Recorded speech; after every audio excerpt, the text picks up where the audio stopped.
जैसे जैसे गर्मी बढ़ रही है, एक चीज़ बहुत ही कॉमन हो गई है हमारे गार्डन में, चींटियों का अटैक होने लगा है। ब्लैक माइट्स वगैरह गुलाब पर बहुत ज़्यादा दिखने लगे हैं। ऐसे ही गुड़हल में भी धीरे धीरे चींटियां जाती हैं, फिर मिलीबग्स का अटैक होता है। आज के वीडियो में मैं आपको एक ऐसी औषधि के बारे में बताने वाली हूँ जिसको खरीदने के लिए कहीं बाहर जाने की ज़रूरत नहीं है, आपके गार्डन में ही मौजूद है। ये जेरेनियम है, बहुत ही अच्छी इसमें फ्लावरिंग हो रही है। इसके बहुत सारे कलर्स आते हैं। यदि आप अपने गार्डन में कोई इस तरीके के पौधे लगाना चाहते हैं जिसमें कि गुच्छों में फ्लावरिंग हो, तो आप इसे लगा सकते हैं। कई बार ऐसा होता है कि जब हम बहुत ज़्यादा कीटनाशक वगैरह का इस्तेमाल कर लेते हैं तो हमारे पौधे बेजान से नज़र आने लगते हैं। कई बार फूलों का साइज बहुत छोटा आने लगता है। हमें पता ही नहीं होता कि ऐसा कौन सा हम फर्टिलाइज़र दें जिससे कि फ्लावर का साइज़ भी बढ़े और संख्या भी बढ़े। यदि गुलाब में आपके छोटे-छोटे फूल खिल रहे हैं तो आप उसे उलट करके देखिए, उसके पीछे में ज़रूर बहुत सारी चींटियाँ या ब्लैक माइट्स वगैरह का अटैक हुआ होगा, तभी ये वाली प्रॉब्लम आती है। कई लोगों की कंप्लेन थी कि गुलाब में 1 या 2 फ्लावरिंग होती है, उसके बाद फ्लावरिंग रुक जाती है। तो जो औषधि आज मैं आपको बताने वाली हूँ, ये किसी भी सीज़न में रेगुलर बेस पर आप अपने प्लांट को दे सकते हैं। इंडोर और आउटडोर दोनों ही प्लांट को दे सकते हैं, ज़रूरी नहीं है कि सिर्फ फ्लावरिंग प्लांट को देंगे। देखिए, ये मेरे गुलाब का पौधा है, देखने में तो काफ़ी स्वस्थ है और कलियां भी बन रही हैं। लेकिन देखिए, इस पर ब्लैक माइट्स का बहुत ही ज़्यादा अटैक है। यदि ऐसे में किसी आप मार्केट से लेकर किसी कीटनाशक का इस्तेमाल करेंगे तो ये कली सूख जाएगी। ऐसे में बहुत ज़रूरी है कि किसी ऐसे हम कीटनाशक का इस्तेमाल करें जिससे फूलों पे कोई फ़र्क ना पड़े। ये गुलाब में बड़े-बड़े फूल आते थे, लेकिन अभी ब्लैक माइट्स के अटैक की वजह से फूल तो खिल रहे हैं क्योंकि फर्टिलाइज़र प्रॉपर दिया जा रहा है, लेकिन फूलों का साइज़ छोटा आ रहा है। ये वाली प्रॉब्लम आपके साथ भी हो सकती है। तो इस बात का आप ध्यान रखें कि हर बार फर्टिलाइज़र को चेंज करके देने से ही समस्या सॉल्व नहीं होती है, आपको अपने प्लांट को बहुत ध्यान से देखना होता है। कई बार फूलों के पीछे ब्लैक माइट्स वगैरह होते हैं, चींटियाँ होती हैं बहुत ज़्यादा गमले में। ऐसे सिचुएशन में भी फूलों का साइज़ छोटा हो जाता है। अब इसके लिए आपको करना क्या है, जिस पौधे में ये प्रॉब्लम है, मैं आपको गुलाब में बता देती हूँ क्योंकि मेरे गुलाब में भी ये वाली प्रॉब्लम हो रही है। जिस भी पौधे में आपको चींटियाँ या ब्लैक माइट्स या एफिड्स वगैरह का बहुत ज़्यादा अटैक है, आपको उसे पहले तो धूप में रखना है और थोड़ी-सी गुड़ाई कर लेनी है। जो पत्ते वगैरह पीले पड़ गए हैं, उन्हें हटा देना है क्योंकि कई बार फंगस के वो रीज़न बन जाते हैं, तो उन्हें खुद से ही आप पत्ते वगैरह जो पीले हैं वो हटा दीजिए और गुड़ाई करके धूप में रखिए। जितने भी ये सब गुलाब वगैरह पौधे होते हैं, इन्हें बहुत ज़्यादा धूप की ज़रूरत होती है।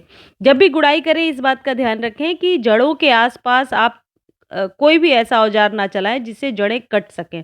साइड-साइड से गुड़ाई करते हैं गमले के रिम के पास से।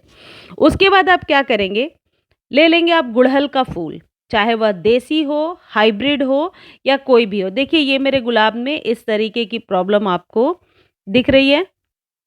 इस वजह से फूलों का साइज़ छोटा है। तो आप जो लोग ऐसा सोचते हैं या इस तरीके के क्वेश्चन करते हैं कि कौन से फर्टिलाइज़र डालें जिससे साइज़ बड़ा-बड़ा हो जाए, तो ठीक है, फर्टिलाइज़र तो ज़रूरी है, लेकिन कभी-कभी एक अच्छा-सा स्प्रे देने से भी आपके पौधे में फूलों की साइज़ और संख्या बढ़ जाती है। तो सबसे पहले आप क्या करेंगे, आपके यहाँ जो गुड़हल है, वो फूल 1 या 2 दिन में सूख करके गिर ही जाते हैं और आप उन्हें निकाल कर के फेंक देते हैं।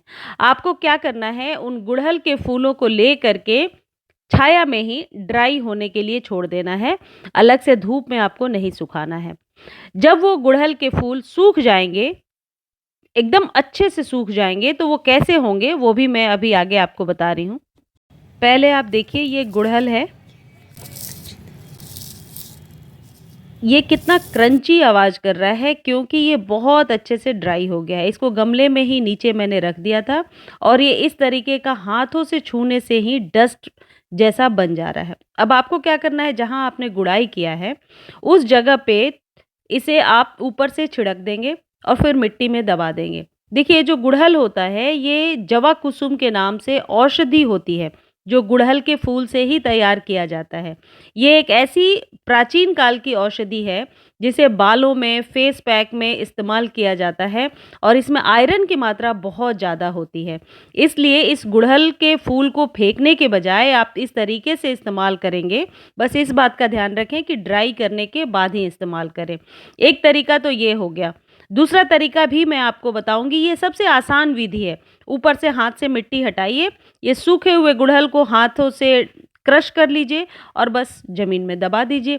ये धीरे-धीरे क्या 2-4 दिनों में ही मिट्टी में डिकम्पोज़ हो जाएगा और फिर ये एक औषधि की तरह आपके गुलाब के पौधे पर या किसी भी फ्लावरिंग प्लांट पर ये काम करेगा। दूसरा तरीका ये है कि आप गर्म पानी ले लीजिए, थोड़ा ज़्यादा गर्म पानी, उसमें गुड़हल के फूल को डाल दीजिए और 1 बनाना का छिलका आप डाल दीजिए और इन दोनों को 4-5 घंटे के लिए छोड़ दीजिए ताकि ये गुड़हल के जो अर्क हैं वह अच्छे से पानी में मिल जाएँ। अब आप चाहें तो इस पानी को बिना छाने डायरेक्टली ही अपने प्लांट के जड़ों में इस्तेमाल कीजिए। ये पोटेशियम और आयरन का एक बहुत ही अच्छा कॉम्बिनेशन बन रहा है।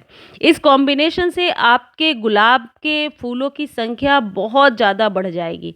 2-3 बार आप गर्म पानी दे देकर हर 3-4 दिनों पर इसे इस्तेमाल कीजिए, इसका कोई साइड इफ़ेक्ट नहीं है।